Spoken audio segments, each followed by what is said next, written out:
오늘 우리에게 주신 하나님의 말씀 로마서 5장 1절에서 4절 말씀까지 우리 한 절씩 교독하시겠습니다. 그러므로 우리가 믿음으로 의롭다 하심을 받았으니 우리 주 예수 그리스도로 말미암아 하나님과 화평을 누리자. 또한 그로 말미암아 우리가 믿음으로 서 있는 이 은혜에 들어감을 얻었으며 하나님의 영광을 바라고 즐거워하느니라. 다만 이뿐 아니라 우리가 환난 중에도 즐거워하나니 이는 환난은 인내를, 인내는 연단을, 연단은 소망을 이루는 줄 알미로다. 아멘. 어떤 앙케이트 조사에서 인생에서 가장 필요한 것이 무엇인가라는 조사를 했습니다. 압도적인 1위가 마음의 평화였습니다. 공감하시죠? 그래서 전 세계 사람들의 인사 중에 이 평화라는 인사가 많이 있습니다. 자, 우리가 인사하는 게 안녕하십니까가 평안하세요라는 뜻이거든요. 안녕하세요, 평안하세요. 이 평화는 하나님으로부터 왔습니다. 그래서 성경 어원에 보면 구약 시대에는 히브리어로 샬롬이라 하잖아요. 샬롬, 샬롬, 하나님의 평화가 함께하기를 바랍니다. 신약 시대에서는 헬라어로 에이레네라고 합니다. 샬롬, 하나님의 평화.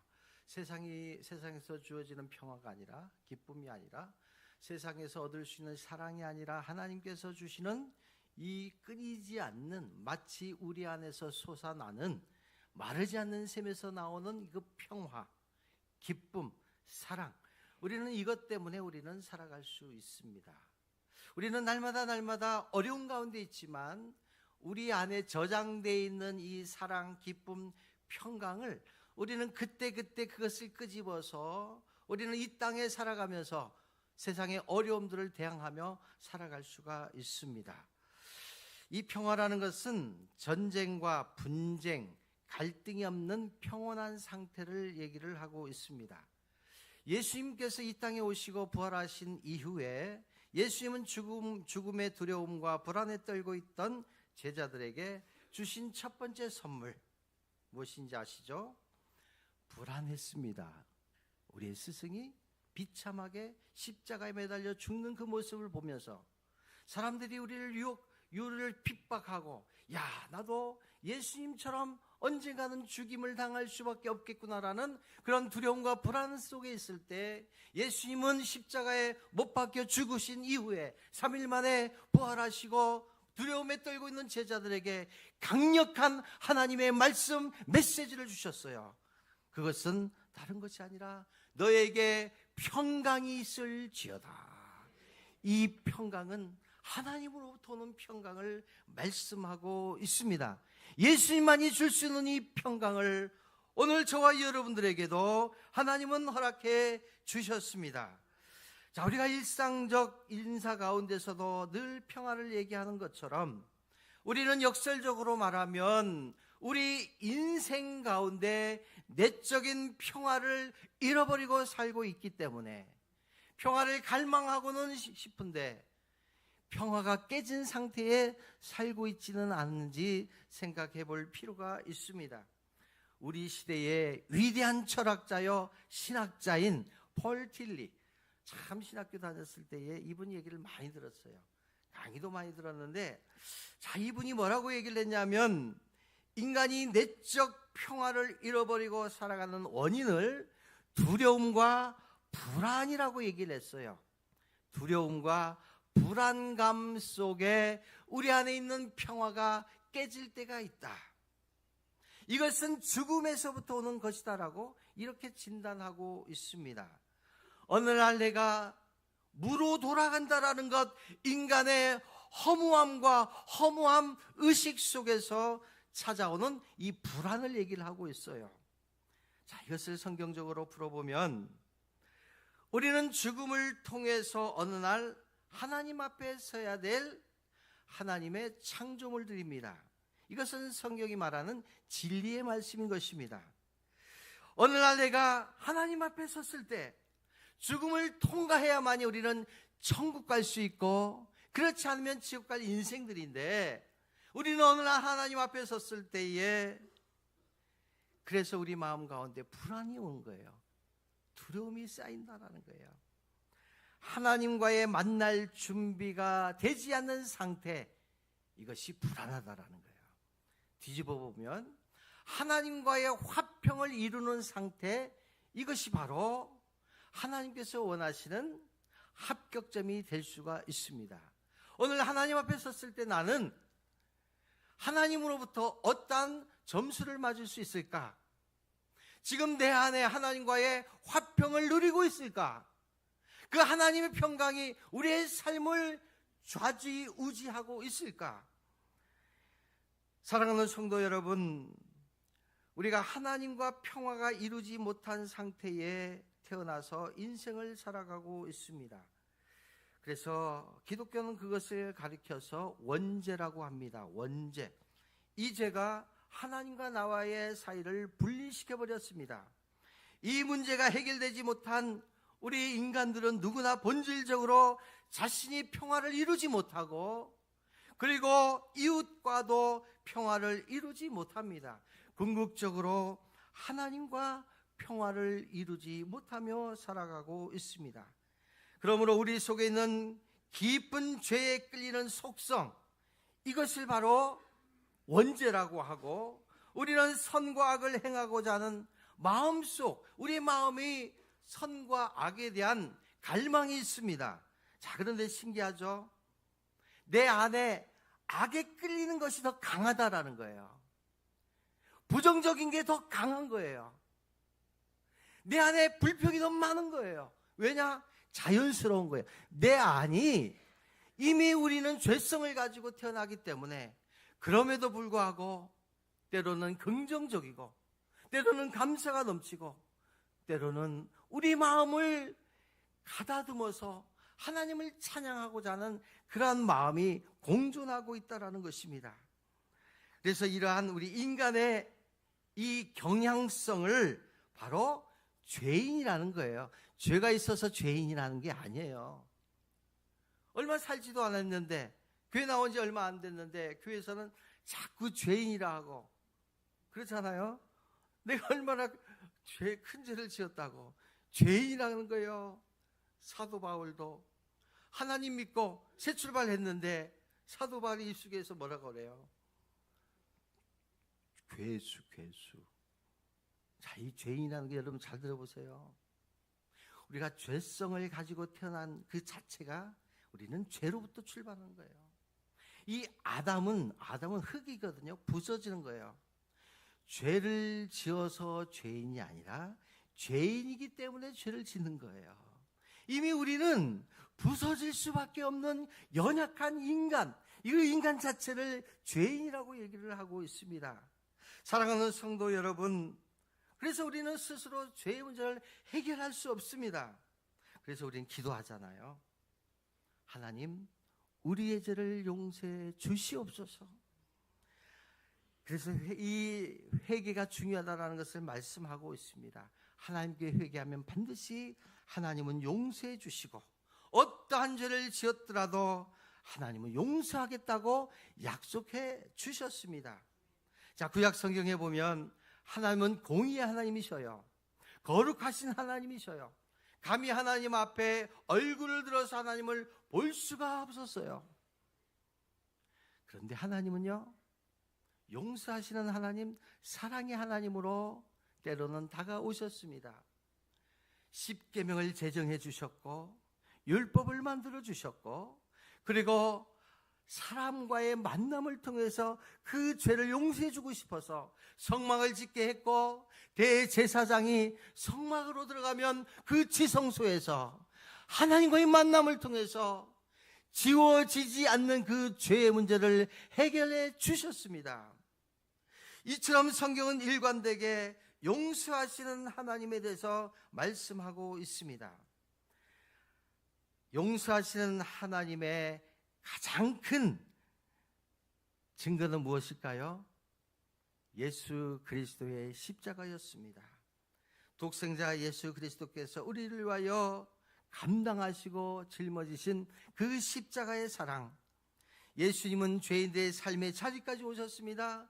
상처 입은 사람들의 삶의 자리까지, 고통스럽게 몸부림치고 있는, 울부짖고 있는 사람들에게 찾아오셨고 친구가 되어주셨고 질그를 짊어지셨고 수많은 사람들이 당하는 그 고통을 한 몸에 짊어지셨습니다. 그리고 죄인과 하나됨으로 인해서 아름다운 세상을 열어주셨습니다. 오늘 말씀이 그 말씀이에요. 오늘 1절 말씀 같이 한번 읽겠습니다. 시작. 그러므로 우리가 믿음으로 의롭다 하심을 받았으니 우리 주 예수 그리스도로 말미암아 하나님과 화평을 누리자. 아멘. 그러므로 하나님은 공의의 하나님이시지만 우리를 사랑했기 때문에 죄인인 우리를 만나기 위해서 예수 그리스도, 의인이신 죄가 없으신 예수 그리스도를 이 땅에 보내주셨고, 우리가 그 예수 그리스도를 믿음으로 하나님과 화평할 수 있도록 하나님은 기회를 허락해 주셨습니다. 그러므로, 그 다음이 믿음이 중요해요. 그러므로 믿음으로 의롭다 하심을 받았다라는 거예요.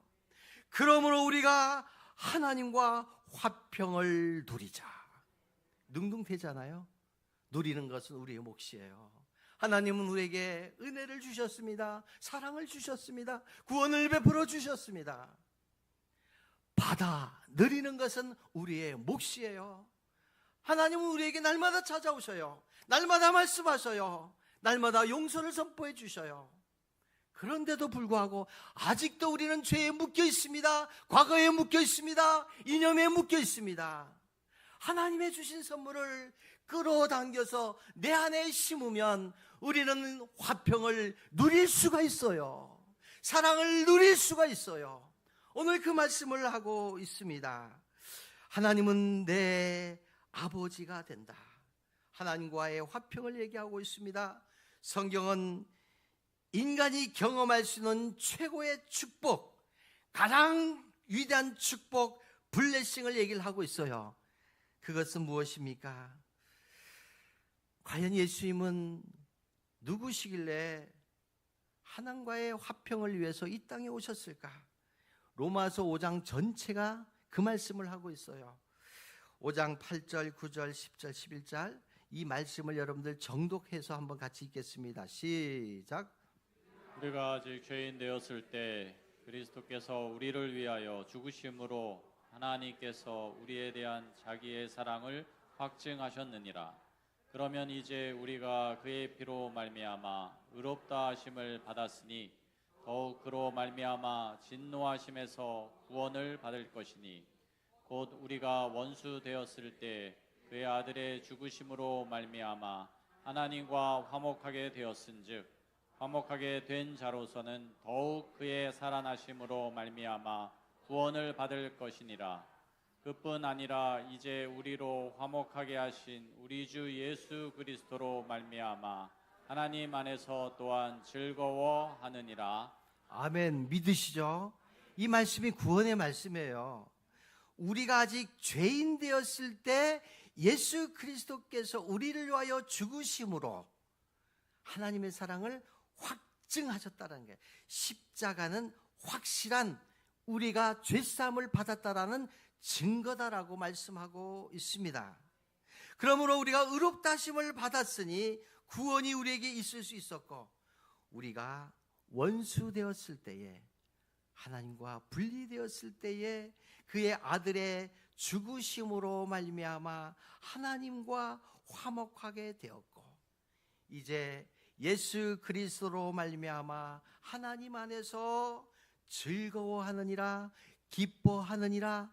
오늘 저와 여러분들에게 주시는 하나님의 말씀을 믿으시기 바랍니다. 의롭다 하심, 이게 뭘까요?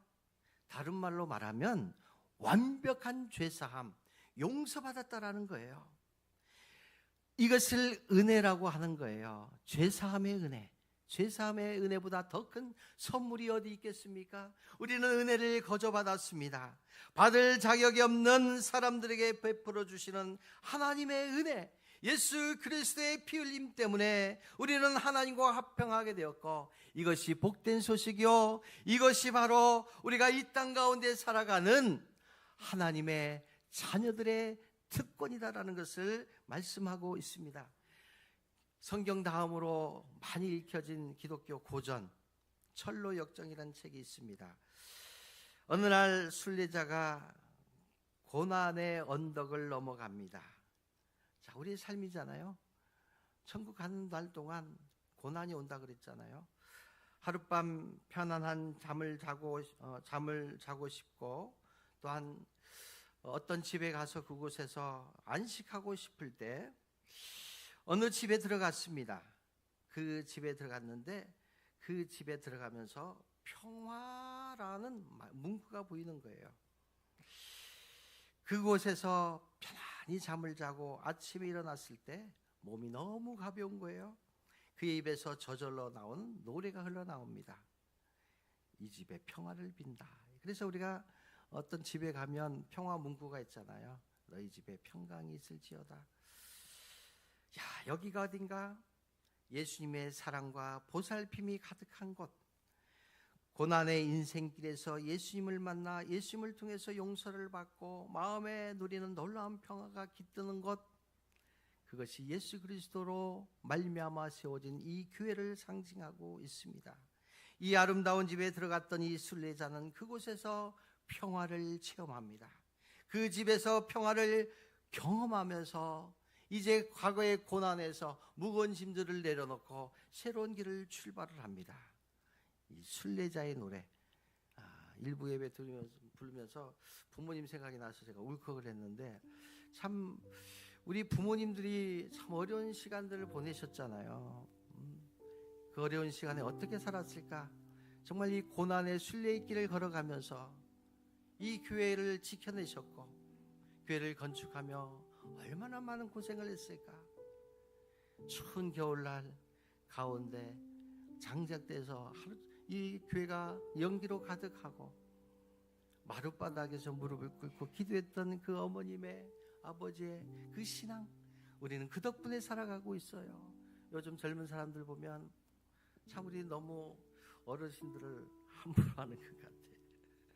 자, 우리 이 찬양 한번 불러보겠습니다. 우리가 과거에 나를 만나 주셨던, 내가 만났던 그 교회에서 느꼈던 평화, 사랑, 저 멀리 뵈는 나의 시온성, 오 거룩한 곳 아버지 집.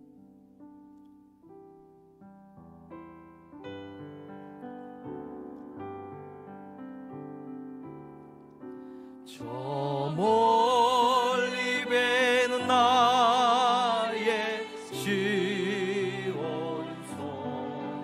오 거룩한 곳 아버지 집, 내 사모하는 집에 가고자 한밤을 세웠네. 저 망망한 바다 위에 이 몸이 상할지라도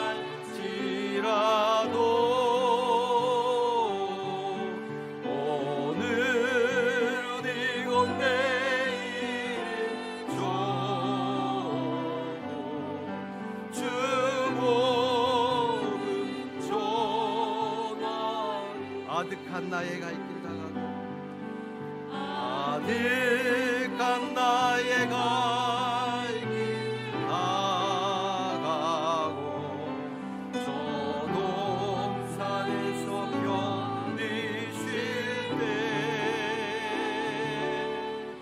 내 고생하는 모든 일들은 주께서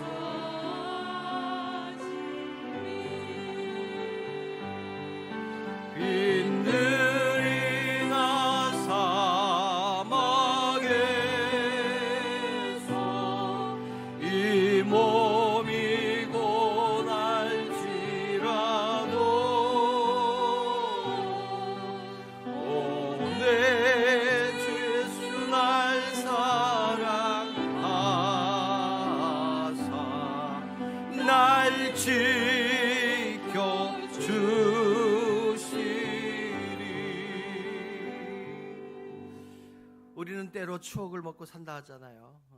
내가 사랑하는 사람들, 먼저 오셨던 분들은 다 가고 계시지만, 안 계시지만 우리는 추억 속에 그분들을 추억하면서 과거에 우리를 만나주셨던 그 하나님을 떠올리면서 우리는 지금 힘든 가운데 있지만, 극심한 질병 가운데 고통 중에 있는 분들도 계시지만, 그래도 하나님은 나를 찾아와 주셨고 내 손을 잡아주셨고 지금까지 살아오면서 수없이 많은 체험들을 하고 우리는 살아왔어요.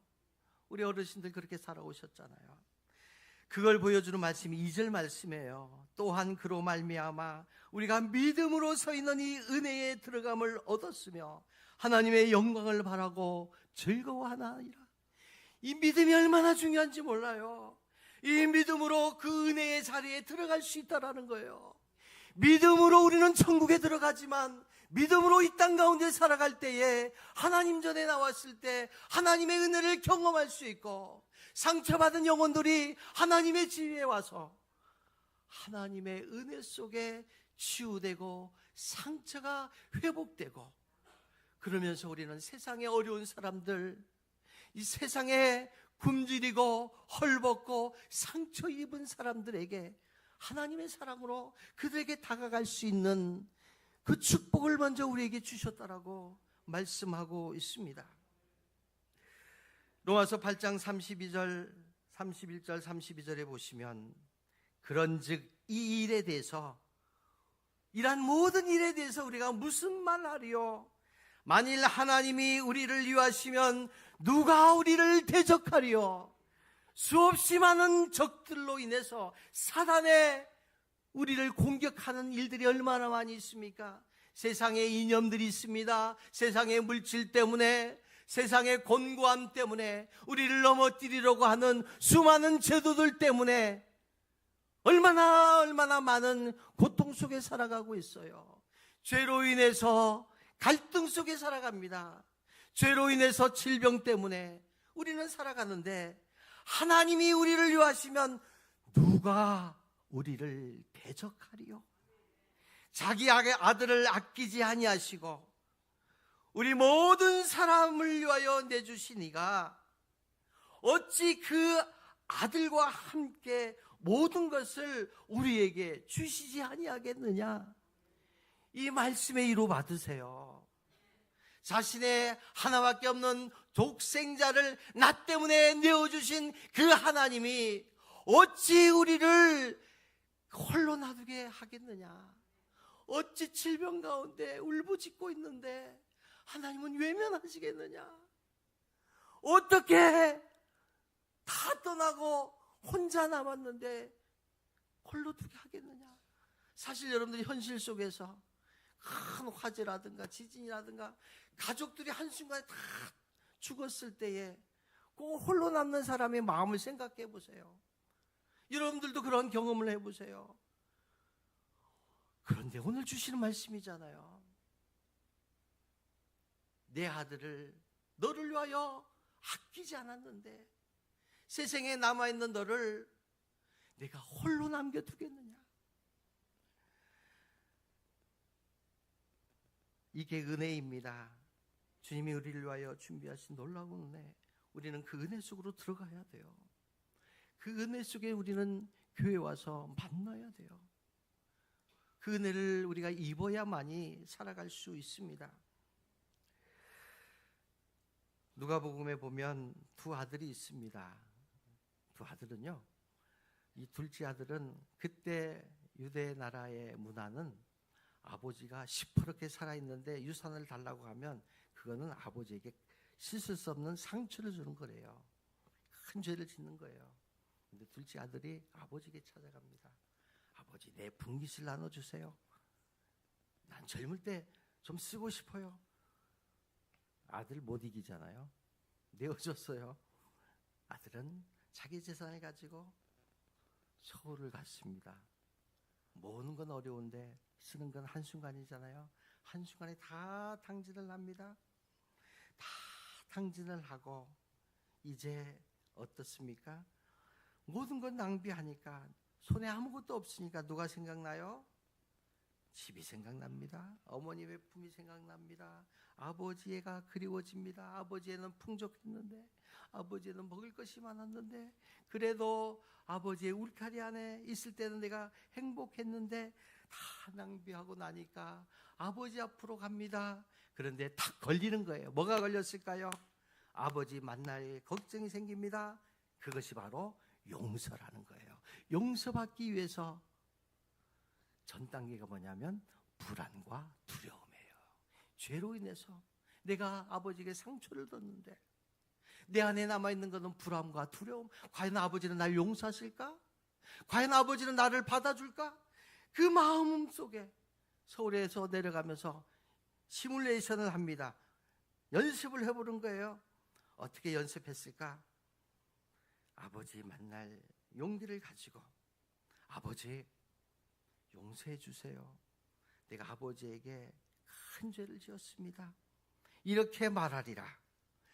그래서 내가 아버지에게 하늘과 아버지께 죄를 얻었사오니, 이게 하나님 믿는 사람이죠. 하늘과 아버지에게 죄를 얻었사오니 이제후로는 아버지의 자식이라 일컬음을 받지 못하겠습니다. 그냥 아버지의 품꾼의 하나로 써주세요. 이게 죄인된 모습 아니겠어요? 우리가 어떻게 하나님께 떳떳하게 얼굴을 들어서 얘기할 수 있겠어요?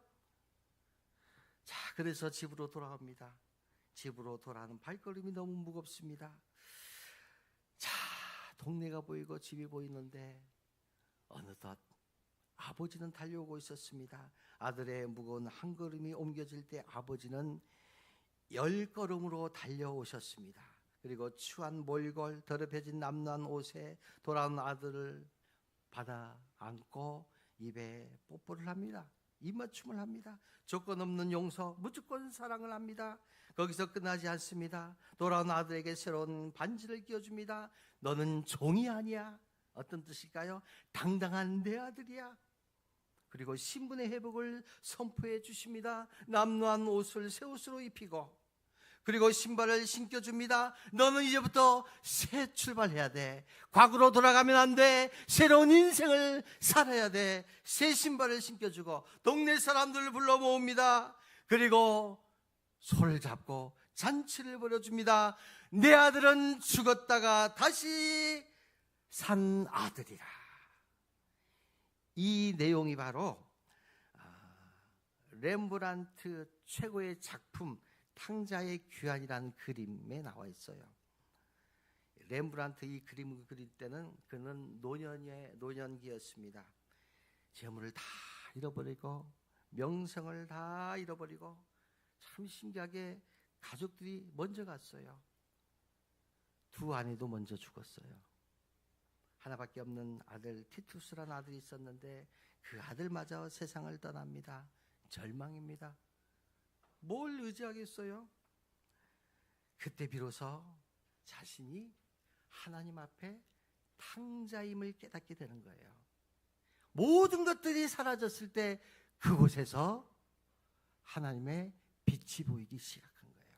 캄캄한 터널 속에 있을 때 한 가닥 희망이 보인다면, 빛이 보인다면 그 빛으로부터 하나님은 찾아오시는 거잖아요. 그곳에서 이 렘브란트는 붓을 들어 그림을 그리기 시작합니다. 자, 이 그림을 한번 잘 보시기 바랍니다. 이 탕자는 아버지 앞에 돌아와서 기대고 있는 그 아들의 머리는 삭발한 머리예요. 마치 엄마에게 태어난 어린 아이가 엄마 품에 안긴 것처럼 아버지 앞에 밝아 벗겨진 그 실존, 가장 탕자의 모습이잖아요. 한 벌밖에 없는 남루한 옷, 그 옷 속에 감추어진 수척한 몸. 잘 보시면 왼쪽 발이 맨발입니다. 보이죠? 보이면 끄덕끄덕 좀 해보세요. 참 이 LED 봉사 너무 여러분들 헌금 많이 해주셔서 제가 다니엘 기도일 때도 그렇고 영상으로 이렇게 예배 드리면서 얼마나 감사한지 몰라요. 이게 옛날 스크린 같으면 잘 보이지도 않았을 텐데, 자, 왼쪽 발이 맨발이잖아요. 오른쪽 발은 샌들을 신기는 했지만 다 나이가 빠져서 걸치고 있는 샌들. 그것은 그가 살아왔던 처절하고 방황했던 세월을 보여주고 있습니다. 이런 돌아온 탕자, 아버지는 그를 포근하게 안아주고 있습니다. 자, 아들을 안아주고 있는 아버지 두 손을 주목해 보세요. 여러분들 이게 그림에 굉장히 많은 의미가 있더라고요. 왼손에는 힘이 들어가 있어요. 조금 움켜잡듯 잡아 있어요. 난 널 놓칠 수가 없어. 넌 이제 나를 떠나면 안 돼. 너는 이제 내 아들이야. 붙잡고 있어요. 자, 그리고 다른 오른손은 등에 살짝 얹혀져 있어요. 이게 뭘까요? 강하면서도 부드러우면서도 용서와 사랑에 듬뿍 담긴 손이에요. 한 손은 붙잡고 있고 한 손에는 그래 고생했어. 얼마나 힘들었어. 내가 어디에 어떤 삶을 살았든 나는 과거를 묻지 않을게. 나는 여전히 너를 사랑해. 이것이 아버지가 전하는 메시지였고 하나님께서 오늘 저와 여러분들에게 주시는 사랑의 메시지요, 평화의 메시지였습니다. 아버지의 조건 없는 사랑 안에서 그는 비로소 새로운 인생을 출발하게 됩니다. 참으로 오랜간 만에 찾아온 영혼의 집, 아버지 품으로 돌아온 이 탕자는 아버지의 빛나는 그 얼굴에서 다시 두 팔을 통해서 온몸을 감싸는 그 아버지의 품에서 회복되면서 살아가는 그러한 그림. 렘브란트는 비로소 자신의 눈물을 씻겨주신 하나님을 만남으로 인해서 마지막 정점에 서 있는 가장 절망적인 그 정점에 서 있을 때에 회복함으로써 우리에게 주시는 메시지가 뭡니까? 하나님의 마음을 알아야 된다라는 거예요. 하나님의 사랑을 누리라는 거예요. 오늘 주신 말씀이 그거잖아요. 하나님과 평화를 누리라는 거예요. 내 아들은 죽었다가 다시 살아났으며 내가 잃었다가 다시 얻었노라 하니 그들이 즐거워하더라. 단순한 예수의 감상이 아닙니다. 그 뒤에 흐르는 순간을 경험하시기 바랍니다. 자, 그런데 32절 우리 영상 다시 띄워주세요. 32절 이 내 동생은 죽었다가 살아났으며 내가 잃었다가 얻었기로 우리가 즐거워하고 기뻐하는 것이 마땅하다니. 자, 영상을 다시 한번 보시면 오른쪽에 팔짱 끼고 있는 사람 누굴까요? 형이네, 형. 이 형은 아버지 품에 있었어요. 소위 말하는 교회에서 신앙생활 잘했던 사람 같아요. 자, 그런데 그 안에 은혜가 없어요. 은혜가 있었으면 동생 왔을 때 동생 손 잡아주지 않았을까요? 내가 잘 왔어라고 하지 않았을까요? 질투형이 있는 거예요. 은혜가 사라지면 어떻게 될까요? 봉사하면서도 신앙생활 하면서도 은혜가 사라지면요, 시험거리가 되는 거예요.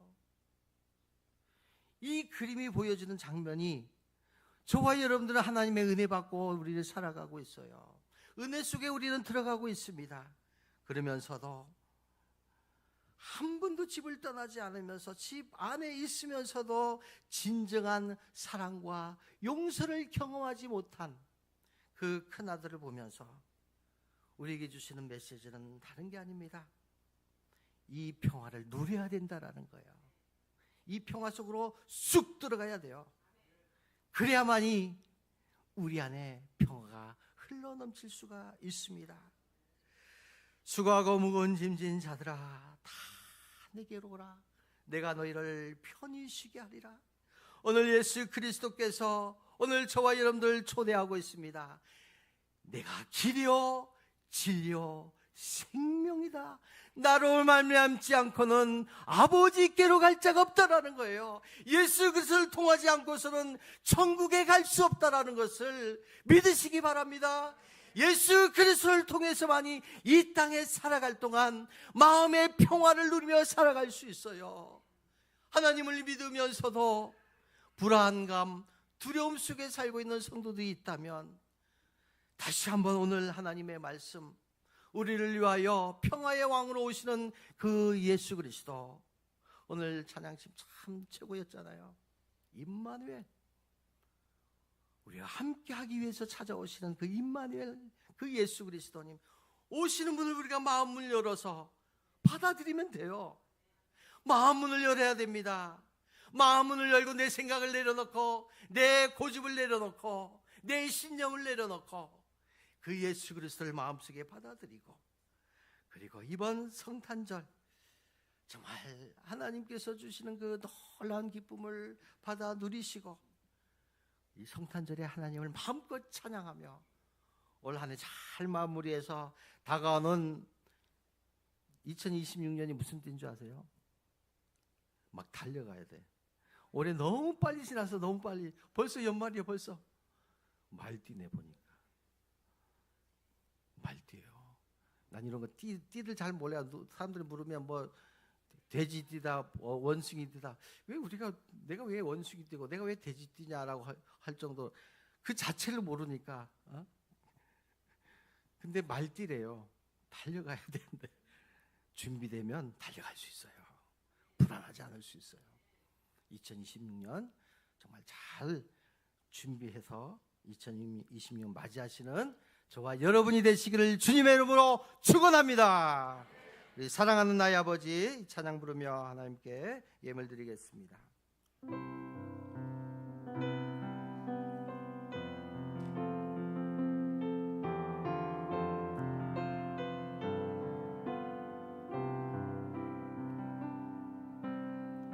사랑하는 나의 아버지, 이름 높여 드립니다. 주의 나라 찬양 속에 임하시니 능력에 주께 찬송하네. 전능하신 하나님 찬양 언제나 동일하신 주, 전능하신 하나님 찬양, 영원히 다스리네. 나 주의 이름 높이리, 나 주의 이름 높이리, 나 주의 이름 높이리. 하늘 높이 올린 깃발처럼 주의 이름 높이, 전능하신 하나님 찬양, 언제나 동일하신 주, 전능하신 하나님 찬양, 영원히 다스리네.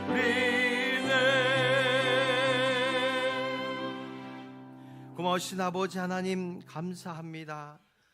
평화의 왕으로 오신 예수 그리스도를 찬양합니다. 아버지 하나님, 아직도 우리 가운데 불안과 염려 때문에, 두려움 때문에 떨고 있는 성도들에게 하나님 평안을 허락해 주시고 기쁨을 허락하여 주시옵소서. 물질 때문에 어려워하는 성도들이 너무나 많이 있습니다.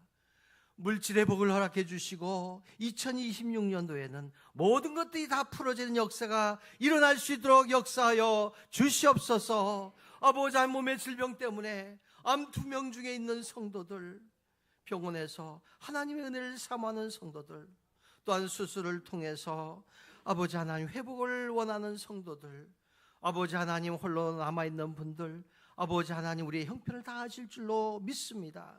아버지 하나님, 필요에 따라서 우리가 아버지 하나님 필요한 것들을 하나님 공급하여 주시고 적절한 때에 회복시켜 주시고 다시 하나님의 자녀로 우뚝 설 수 있도록 역사하여 주시옵소서. 이 예물이 쓰는 곳곳에 하나님 나라가 확장되게 하시고 주님을 모르고 살아가는 이웃들에게 쓰여지는 값진 예물 될 수 있도록 인도하여 주시옵소서.